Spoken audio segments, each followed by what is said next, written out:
Care ನಲ್ಲಿರುವಂತಹ ಮತ್ತೊಂದು ಅತ್ಯಂತ ಅದ್ಭುತವಾಗಿರುವಂತಹ ಒಂದು ಲೈಫ್ ಸ್ಟೈಲ್ ಪ್ರಾಡಕ್ಟ್ ಅಂತ ಹೇಳೋದಾದ್ರೆ ಇದೇ ನನ್ನ ಕುಕು ಏರ್ ಪ್ಯೂರಿಫೈಯರ್. ಯಾಕೆ ಈ ಏರ್ ಪ್ಯೂರಿಫೈಯರ್? ಇವತ್ತು ಸಾಮಾನ್ಯವಾಗಿ ನಾವೇನ್ ಮಾಡ್ತಾ ಇದೀವಿ, ಹೊರಗಡೆ ಏರ್ ಪೊಲ್ಯೂಷನ್ ಆಗ್ತಾ ಇದೆ, ವೆಹಿಕಲ್ ಗಳ ಹೊಗೆಯಿಂದ ಬರ್ತಾ ಇದೆ, ಪ್ಲಾಸ್ಟಿಕ್ ಗಳನ್ನ ಯೂಸ್ ಮಾಡ್ತಾ ಇದಾರೆ, ಎಲ್ಲೆಲ್ಲೋ ಬೆಂಕಿ ಹಾಕ್ತಿದ್ದಾರೆ, ಪ್ಲಾಸ್ಟಿಕ್ ಸುಡ್ತಾ ಇದಾರೆ ಅಥವಾ ಟೈರ್ ಗಳನ್ನ ಸುಡ್ತಾ ಇದಾರೆ, ಇದೆಲ್ಲ ತುಂಬಾ ಏರ್ ಪೊಲ್ಯೂಷನ್ ಆಗ್ತಾ ಇದೆ.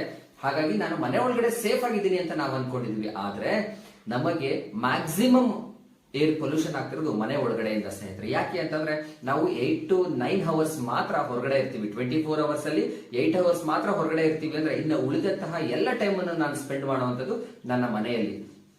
ನನ್ನ ಮನೆಯಲ್ಲಿ ಯಾವ ತರ ಏರ್ ಪೊಲ್ಯೂಷನ್ ಆಗ್ತಾ ಇದೆ ಅಂತ ನೋಡೋದಾದ್ರೆ, ಇವತ್ತು ನಾನು ಮನೆಗಳಲ್ಲಿ ಯೂಸ್ ಮಾಡ್ತಾ ಇರುವಂತಹ ಗ್ಯಾಸ್ ಸ್ಟವ್ ಆಗಿರ್ಬೋದು, ಅನಂತರದಲ್ಲಿ ಫ್ಯಾನ್ ಗಳಾಗಿರ್ಬೋದು, ಆನಂತರದಲ್ಲಿ ಮನೆಯಲ್ಲಿ ಪ್ರತಿದಿನ ಪೂಜೆ ಮಾಡ್ಬೇಕಾದ್ರೆ ಯೂಸ್ ಮಾಡ್ತೀವಲ್ಲ ಅಗರಬತ್ತಿಗಳಾಗಿರ್ಬೋದು, ಆನಂತರದಲ್ಲಿ ಡಸ್ಟ್ ಬಿನ್ ಗಳಲ್ಲಿ ಹಾಕಿಟ್ಟಿರ್ತೀವಲ್ಲ ವೇಸ್ಟ್ ಅಂತೇಳಿ, ಅದರಿಂದ ಕೆಮಿಕಲ್ ರಿಯಾಕ್ಷನ್ ಆಗಿ ಆಗುವಂತ ವಾಸನೆಗಳಿರ್ಬೋದು, ಆನಂತರದಲ್ಲಿ ಕಸ ಗುಡಿಸುವಾಗ ಬರುವಂತ ಧೂಳುಗಳಾಗಿರ್ಬೋದು, ಆನಂತರ ಈ ತರ ಅನೇಕ ಸೊಳ್ಳೆಗೋಸ್ಕರ ಅಂತ ಹೇಳಿ ಹಾಕುವಂತ ಆಲ್ ಔಟ್ ಆಗಿರ್ಬೋದು ಅಥವಾ ಸೊಳ್ಳೆ ಬತ್ತಿಗಳಾಗಿರ್ಬೋದು, ಈ ತರ ಅನೇಕ ವಿಚಾರಗಳಿಂದ ಅನೇಕ ಕೆಲಸಗಳಿಂದ ನನ್ನ ಮನೆ ಒಳಗಡೆ ಏರ್ ಪೊಲ್ಯೂಷನ್ ಆಗ್ತಾ ಇದೆ. ಅದಕ್ಕಿಂತ ಮೇನ್ ಇನ್ನೊಂದು ಏನ್ ಗೊತ್ತಾ, ನಾವು ಮನೆಯಲ್ಲಿ 4 ಜನ ಇದೀವಿ ಅಂತಂದ್ರೆ 4 ಜನ ಕುತ್ಕೊಂಡು ಮಾತಾಡ್ತಾ ಇರುವಂತ ಆ ಒಂದು ಹಾಲ್ ಅಂತ ಏನಿದೆ, ಅಲ್ಲಿ ನಾನು ಉಸಿರಾಡಿದ್ದು ಅಲ್ಲೇ ಇರುತ್ತೆ, ಅವ್ರು ಉಸಿರಾಡಿದ್ದು ಅಲ್ಲೇ ಇರುತ್ತೆ. ಇದು ಎಲ್ಲರ ಉಸಿರಾಟದ ಗಾಳಿ ಅಲ್ಲೇ ಸೇರ್ಕೊಂಡು ಕಾರ್ಬನ್ ಡೈಆಕ್ಸೈಡ್ ಜಾಸ್ತಿ ಆಗ್ತಾ ಇರುತ್ತೆ. ಅದನ್ನ ಒಬ್ಬರ ಉಸಿರಾಟದಿಂದ ಒಬ್ಬರ ಉಸಿರಾಟ, ನಾವ್ ಯಾವಾಗಲೂ ನಾರ್ಮಲ್ ಆಗಿ ಆಕ್ಸಿಜನ್ ಅನ್ನು ತಗೊಂಡು ಕಾರ್ಬನ್ ಡೈಆಕ್ಸೈಡ್ ನ ಹೊರಗಡೆ ಬಿಡ್ತೀವಿ. ಆದ್ರೆ ಒಂದು ರೂಮ್ ಒಳಗಡೆ ನಾವ್ ಇದೀವಿ ಅಂತ ಅಂದ್ರೆ, ನಾನು ಬಿಟ್ಟಂತ ಕಾರ್ಬನ್ ಡೈಆಕ್ಸೈಡ್ ನನ್ನ ಮಗ ಅಥವಾ ನಮ್ಮ ಮನೆಯವರು ಬಿಟ್ಟಂತ ಕಾರ್ಬನ್ ಡೈಆಕ್ಸೈಡ್ ಗಳನ್ನ ನಾವು ಯೂಸ್ ಮಾಡ್ತಾ ಮಾಡ್ತಾ ಮಾಡ್ತಾ ನನ್ನ ಲಂಗ್ಸ್ ಅಲ್ಲಿ ಅನೇಕ ರೀತಿಯಾದಂತಹ ಸಮಸ್ಯೆಗಳು ಕಾಣ್ತಾ ಇದೆ. ಇವತ್ತು ಸಾಮಾನ್ಯವಾಗಿ ಒಂದು WHO ಅಥವಾ ಒಂದು ಮೆಡಿಸಿನ್ ಇಂಡಸ್ಟ್ರಿ ರಿಸರ್ಚ್ ಮಾಡಿರೋ ಪ್ರಕಾರ 29% ಅಷ್ಟು ಜನ ಲಂಗ್ಸ್ ಕ್ಯಾನ್ಸರ್ ಗಳಿಂದ ಸಾಯ್ತಾ ಇದ್ದಾರೆ. ಹಾಗೆ 24% ಅಷ್ಟು ಜನ ಏನು ಒಂದು ಸ್ಟ್ರೋಕ್ ಅಂತ ಹೇಳ್ತೀವಲ್ಲ, ಬ್ರೈನ್ ಸ್ಟ್ರೋಕ್ ಆಗಿರ್ಬೋದು ಅಥವಾ ಬಾಡಿ ಸ್ಟ್ರೋಕ್ ಗಳಿಂದ ಸಾಯ್ತಾ ಇದ್ದಾರೆ. ಇನ್ನ 25% ಅಷ್ಟು ಜನ ಹಾರ್ಟ್ ಡಿಸೀಸಸ್ ಗಳಿಗೆ, ಅಂದ್ರೆ ಹೃದಯದ ಸಂಬಂಧಪಟ್ಟಂತ ಕಾಯಿಲೆಗಳಿಂದ ಸಾಯ್ತಾ ಇದ್ದಾರೆ. ಇದರೆಲ್ಲ 29%, 24%, 25% ಅಷ್ಟೇ. ಆದರೆ 43% ಅಷ್ಟು ಜನ ಇವತ್ತು ಸಾಯ್ತಾ ಇರುವಂತದ್ದು ಲಂಗ್ಸ್ ಡಿಸೀಸಸ್ ಗಳಿಂದ. ಲಂಗ್ಸ್ ಕ್ಯಾನ್ಸರ್ ಇಂದ 24%, ಆದ್ರೆ ಲಂಗ್ಸ್ ಡಿಸೀಸಸ್ ಗಳಿಂದ 43% ಅಷ್ಟು ಜನ ಸಾಯ್ತಾ ಇದ್ದಾರೆ.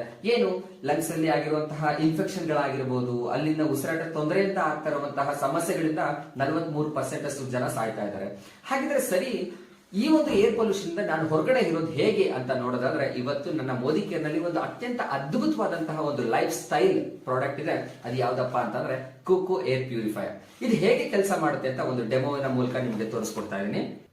ಸರಿ, ಹಾಗಿದ್ರೆ ನನ್ನ ಹತ್ರ ಹೇಳಿದ ಹಾಗೆ ಕುಕು ಏರ್ ಪ್ಯೂರಿಫೈಯರ್ ನ ಯಾವ ತರ ಬಳಸೋದು ಅಂತ ನೋಡ್ಲಿಕ್ಕೆ ಒಂದು ಡೆಮೋವನ್ನ ತೋರಿಸ್ತೀನಿ. ಇದನ್ನ ಹಿಡಿಲಿಕ್ಕೆ ಒಂದು ಹ್ಯಾಂಡಲ್ ಇರುತ್ತೆ.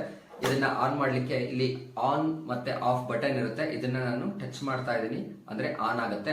ಇದರಲ್ಲಿ ಒಂದು UV LED ಬಲ್ಬ್ ಗಳು ಕಾಣ್ತಾ ಇದೆ ನಿಮಗೆ. ಲೈಟ್ಸ್ ಏನಾಗುತ್ತೆ, 7 ತರದ ಲೈಟ್ಸ್ ಬರ್ತಾ ಹೋಗುತ್ತೆ. 7 ತರದ ಬಲ್ಬ್ ಗಳು ಲೈಟ್ ಆನ್ ಆಗುತ್ತೆ. ಈ ಬಲ್ಬ್ ಗಳು ಸಹ, ಈ LED UV ಲೈಟ್ ಗಳು ಏನ್ ಮಾಡುತ್ತೆ, ಹೊರಗಡೆಯಿಂದ ಬರುವಂತ ಸಣ್ಣ ಸಣ್ಣ ಬ್ಯಾಕ್ಟೀರಿಯಾಗಳನ್ನ ಇದು ಸುಡುವಂತ ಕೆಲಸ ಮಾಡುತ್ತೆ. ಅದನ್ನು ಸಹ ವೈರಸ್ ಗಳನ್ನ ಹೋಗ್ಲಾಡಿಸುವಂತ ಕೆಲಸ ಮಾಡುತ್ತೆ. ಈಗ ನೋಡ್ತಾ ಇರ್ಬೋದು ಈ ಒಂದು ಪ್ಯೂರಿಫೈಯರ್ ಯಾವ ತರ ಕೆಲಸ ಮಾಡ್ತಾ ಇದೆ ಅಂತ. ಇದು ನೋಡ್ತಾ ಇದೀವಿ, ಅನೇಕ ರೀತಿಯಾದಂತಹ ಬಣ್ಣಗಳು ಬರುತ್ತೆ. ಈ ಫೈನಲ್ ಬಣ್ಣ ಇದು ಬ್ಲೂ ಅಂತ ಹೇಳಿ. ಈ ಬ್ಲೂ ಬಂತು ಅಂದ್ರೆ ನಾನು ಇರುವಂತಹ ಏರಿಯಾ, ನಾನು ಉಸಿರಾಟ ಮಾಡ್ಲಿಕ್ಕೆ ಅಥವಾ ನಾನು ಜೀವನವನ್ನ ನಡೆಸಲಿಕ್ಕೆ ಆರೋಗ್ಯವಾಗಿದೆ, ಹೆಲ್ದಿ ಏರ್ ಇದೆ ಅಂತ ಗೊತ್ತಾಗುತ್ತೆ. ಸರಿ, ಹಾಗಿದ್ರೆ ನಾನಿರುವಂತ ಏರಿಯಾ ನೋಡ್ತಾ ಇದೀವಿ, ಬ್ಲೂ ಕಲರ್. ಇದರಲ್ಲಿ ಕಲರ್ ಗಳ ಮೇಲೆ ನಮಗೆ ಗೊತ್ತಾಗ್ತಾ ಹೋಗುತ್ತೆ. ಬ್ಲೂ ಅಂತ ಅಂದ್ರೆ ನಾನು ಇರುವಂತ ಏರಿಯಾ ತುಂಬಾ ಕ್ಲೀನ್ ಆಗಿದೆ, ಪ್ಯೂರಿಫೈ ಆಗಿದೆ ಅಂತೇಳಿ, ಇರಲಿಕ್ಕೆ ಯೋಗ್ಯವಾಗಿರುವಂತ ಜಾಗ ಅಂತೇಳಿ. ಆ ನಂತರದಲ್ಲಿ ಇನ್ನೊಂದು ಯೆಲ್ಲೋ ಕಲರ್ ಬರುತ್ತೆ, ಅದು ಮಾಡರೇಟ್, ಪರವಾಗಿಲ್ಲ ನೀನಿರುವಂತ ಜಾಗ, ಪರವಾಗಿಲ್ಲ ಅಂತ ಹೇಳುತ್ತೆ. ಇನ್ನೊಂದು ರೆಡ್ ಕಲರ್ ಬರುತ್ತೆ, ಅದು ಏನಾಗುತ್ತೆ, ತುಂಬಾ ಡೇಂಜರ್ ಇದೆ ನೀನಿರುವಂತ ಜಾಗ, ನೀವು ಉಸಿರಾಡ್ತಿರುವಂತ ಜಾಗ ಏರಿಯಾ ತುಂಬಾ ಡೇಂಜರ್ ಇದೆ, ಹಾಗಾಗಿ ಅದರಿಂದ ನೀವು ಸ್ವಲ್ಪ ಹೊರಗಡೆ ಇರಬೇಕು ಅಥವಾ ಏರ್ನ ಪ್ಯೂರಿಫೈ ಮಾಡ್ಕೊಳ್ಬೇಕು ಅಂತ ತಿಳಿಸ್ಕೊಡುತ್ತೆ. ಹಾಗಾಗಿ ನಾನು ಇಲ್ಲಿ ಏನ್ ಮಾಡ್ತಾ ಇದ್ದೀನಿ, ನಾವು ಪ್ರತಿದಿನ ಮನೆಗಳಲ್ಲಿ ಏನ್ ಮಾಡ್ತೀವಿ, ದೇವ್ರ ಪೂಜೆ ಮಾಡುವಾಗ ಊದ್ಗಡ್ಡಿಗಳನ್ನ ಹಚ್ಚುತ್ತೀವಿ, ಕರ್ಪೂರಗಳನ್ನೆಲ್ಲ ಹಚ್ತೀವಿ ಅಂತ ಹೇಳ್ತಿಲ್ಲ. ನಾನು ಇಲ್ಲಿ ಏನ್ ಮಾಡ್ತಾ ಇದ್ದೀನಿ, ಸುಮ್ಮನೆ ಒಂದು ಕರ್ಪೂರವನ್ನ ಹಚ್ತೀನಿ.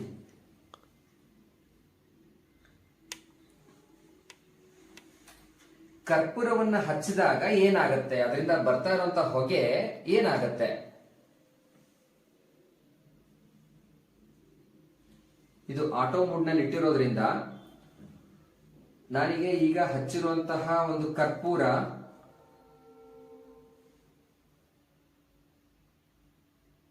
ಏನಾಗುತ್ತೆ ಅಂತ ನೋಡ್ತಾ ಇದ್ದೀವಿ.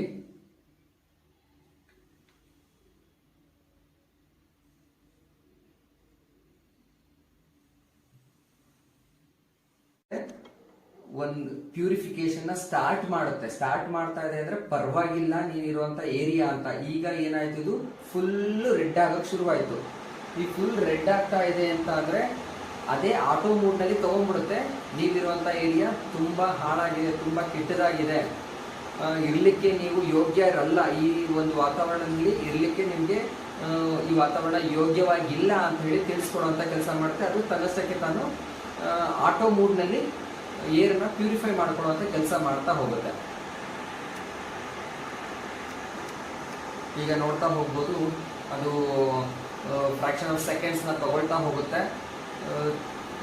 ಈ ವಾತಾವರಣದಲ್ಲಿರುವಂತಹ ಇಷ್ಟು ಅಗಲದಲ್ಲಿರುವಂತಹ ಒಂದು ಗಾಳಿಯನ್ನು ಅಬ್ಸರ್ವ್ ಮಾಡ್ಕೊಂಡು ಅದನ್ನ ಒಳಗಡೆ ಪ್ಯೂರಿಫೈ ಮಾಡುವಂತ ಕೆಲಸವನ್ನ ಮಾಡ್ತಾ ಹೋಗುತ್ತೆ. ಇವತ್ತು ಯಾವ ತರ ನಾವು ವಾಟರ್ ಫಿಲ್ಟರ್ಗಳಲ್ಲಿ ಏನು ಶುದ್ಧ ಗಂಗಾ ಅಂತೆಲ್ಲ ಹೇಳ್ತೀವಲ್ಲ, ವಾಟರ್ ಫಿಲ್ಟರ್ ಅಲ್ಲಿ ನೀರನ್ನ ಯಾವ ರೀತಿ ಶುದ್ಧವಾಗಿ ಮಾಡ್ಕೊಂಡು ಅದನ್ನ ರೆಡಿ ಮಾಡ್ಕೊಂಡು ಕುಡಿಲಿಕ್ಕೆ ಬೇಕಾಗತ್ತೆ, ಕುಡಿತೀವಿ. ಆ ತರ ಈ ಒಂದು ಏರ್ ಪೊಲ್ಯೂಷನ್ ಆಗಿರುವಂತದನ್ನ ಪ್ಯೂರಿಫೈ ಮಾಡ್ಕೊಳ್ಳುವಂತ ಕೆಲಸವನ್ನ ಈ ಕುಕ್ಕು ಏರ್ ಪ್ಯೂರಿಫೈಯರ್ ಮಾಡ್ತಾ ಹೋಗುತ್ತೆ.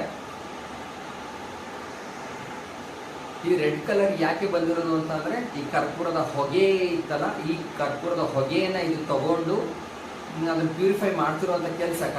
ಕರ್ಪೂರದ ಹೊಗೆ ಬಂದಿರೋದ್ರಿಂದ ಇದು ರೆಡ್ ಕಲರ್ ಆಗಿ ಇಂಡಿಕೇಶನ್ ತೋರಿಸ್ತಾ ಇದೆ. ಅಂದ್ರೆ ವಾತಾವರಣ ತುಂಬಾ ಹಾಳಾಗಿದೆ ಅಂತ. ಇವತ್ತು ದೇವಸ್ಥಾನಗಳಿಗೆಲ್ಲ ಹೋಗ್ತೀವಿ, ದೇವಸ್ಥಾನದಲ್ಲಿ ಅಷ್ಟೊಂದು ಕರ್ಪೂರಗಳ ಹಚ್ತಾ ಇರ್ತಾರೆ, ನಾವಲ್ಲೆಲ್ಲ ಗಂಟೆಗಟ್ಟಲೆ ಇರ್ತೀವಿ ದೇವಸ್ಥಾನದಲ್ಲಿ. ಅಲ್ಲಿ ತಗೊಳ್ತಾ ಇರುವಂತಹ ಆ ಒಂದು ಗಾಳಿ ಸೇವನೆ ಮಾಡ್ತಾ ಇದೀವಲ್ಲ, ಅದು ಎಷ್ಟು ನಮ್ಮ ಆರೋಗ್ಯದ ಮೇಲೆ ಹಾನಿ ಆಗುತ್ತೆ ಅಂತ ನಾವು ಚೆಕ್ ಮಾಡ್ಕೊಳ್ಳೇಬೇಕಾಗತ್ತೆ. ಇವತ್ತು ದೇವಸ್ಥಾನಕ್ಕೆ ಹೋಗೋದು ಒಳ್ಳೇದಾಗ್ಲಿ ಅಂತೇಳಿ ಅಲ್ಲಿ ಹೋಗಿ ಆರೋಗ್ಯ ಕೆಡಿಸ್ಕೊಂಡ್ ಬರ್ತೀನಿ ಅಂತಂದ್ರೆ ಏನೆಲ್ಲ ಆಗ್ತಾ ಇರ್ಬೋದು ನೋಡ್ತಾ ಹೋಗೋಣ. ಈ ಒಂದು ರೆಡ್ ಕಲರ್ ಅಂತ ಅಂದ್ರೆ ತುಂಬಾ ಏರ್ ಪೊಲ್ಯೂಷನ್ ಇದೆ ಅಂತ ಒಂದು ಇಂಡಿಕೇಶನ್. ಈಗ ಇದು ಏನಾಗ್ತಾ ಇದೆ, ಒಳಗಡೆ ಪ್ಯೂರಿಫೈ ಆಗಿ ಹೊರಗಡೆ ಬರುವಂತ ಗಾಳಿ ಏನಾಗ್ತಾ ಹೋಗುತ್ತೆ ನೋಡ್ತಾ ಹೋಗ್ಬೋದು. ನೆಕ್ಸ್ಟ್ ಇದು ಯೆಲ್ಲೋ ಕಲರ್ಗೆ ಕನ್ವರ್ಟ್ ಆಗ್ತಾ ಹೋಗುತ್ತೆ. ಯೆಲ್ಲೋ ಕಲರ್ ಕನ್ವರ್ಟ್ ಆದಾಗ ನಾನು ಹೇಳ್ತೀನಿ ಏನು ಅಂತ ಹೇಳಿ. ಈಗ ನೋಡ್ಬೋದು ಯೆಲ್ಲೋ ಕಲರ್ಗೆ ಕನ್ವರ್ಟ್ ಆಗಿದೆ ಅಂತ ಅಂದ್ರೆ ಮಾಡಿಫೈ ಆಗ್ತಾ ಇದೆ. ನಾನು ಈಗ ಇರುವಂತಹ ವಾತಾವರಣದಲ್ಲಿರುವಂತಹ ಏರ್ ಅಥವಾ ಗಾಳಿ ಏನಾಗ್ತಾ ಇದೆ, ಮಾಡಿಫೈ ಆಗ್ತಾ ಇದೆ. ಅಂದ್ರೆ ಕ್ಲೀನಿಂಗ್ ಪ್ರೋಸೆಸ್ ಅಲ್ಲಿ ಇದೆ. ಇನ್ನೂ ಸಂಪೂರ್ಣವಾಗಿ ಕ್ಲೀನ್ ಆಗಬೇಕು ಅಂದ್ರೆ ಬ್ಲೂ ಕಲರ್ ಬರಬೇಕು. ಇನ್ನು ಫ್ರಾಕ್ಷನ್ ಆಫ್ ಸೆಕೆಂಡ್ ಅಲ್ಲಿ ಅದನ್ನ ನೋಡ್ತೀರಾ.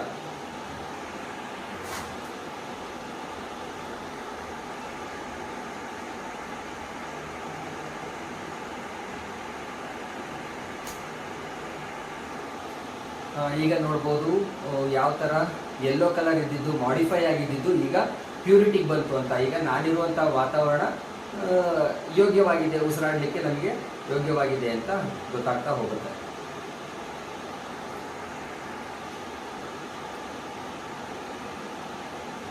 ಕಾಣಿಸ್ತಾ ಇದೆ.